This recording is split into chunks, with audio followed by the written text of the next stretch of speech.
দুনিয়াতে আর একটা নেকি আছে, তাতে বেশ আল্লাহতে নেকি বেশি হয়, তা হচ্ছে সুবহানাল্লাহি ওয়া বিহামদিহি সুবহানাল্লাহিল আযীম, যার সংখ্যা নেই। যে যা পারে এতে দাঁড়ি পাল্লায় নেকি ভারী হবে, এই কথা আল্লাহ রাসূল বলেছেন। তবে সবচেয়ে ভারী নেকি বলেননি। ইবাদতের জগতে সবচেয়ে দামি ইবাদত সিয়াম, ব্যতিক্রম ইবাদত সিয়াম। বৃহস্পতিবার সোমবার মানুষের সিয়াম থাকা উচিত। এই দুই দিনে মানুষের পাপ নাকি আল্লাহর কাছে পেশ করা হয়।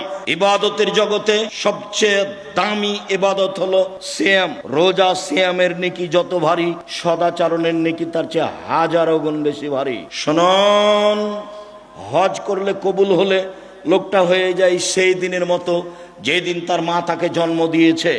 হজ করলে কবুল হলে লোকটা হয়ে যায় সেই দিনের মতো যেদিন তার মা তাকে জন্ম দিয়েছে। নিষ্পাপ হয়ে যায়।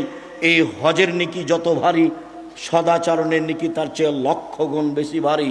কি দিয়ে বুঝায় আপনাকে সদাচরণ কাকে বলে? সদাচরণ ভালো কথা ভালো কর্ম, ভালো কথা ভালো কর্মের নাম হলো সদাচরণ। একটু বাস্তব দেখাই। আমি এই অটোতে এখানে উঠে বসে আছি, আপনি গাড়িতে উঠতেই লোকটা টান দিয়েছে, তখন আপনি আমার মুখের উপরে এসে পড়ে গেছেন। ও বুঝতে পারেনি আপনি আমার মুখের উপরে এসে পড়ে গেছেন। তখন আমি বলছি বসেন বসেন, কোনো সমস্যা নেই, বসেন বসেন। আর আরেকটা লোক অটোতে বসে আছে, আপনি গিয়ে অটোতে উঠেছেন, উঠতে বসতে না বসতে লোকটা টান দিয়েছে, তেমনি আপনি তার মুখের উপরে পড়ে গেছেন।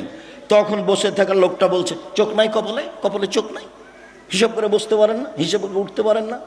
আগেরটা আচরণ পরেরটা আচরণ, বলেন তো কোনটা ভালো আচরণ? তাহলে বুঝি সবাই ভালো আচরণ কাকে বলে।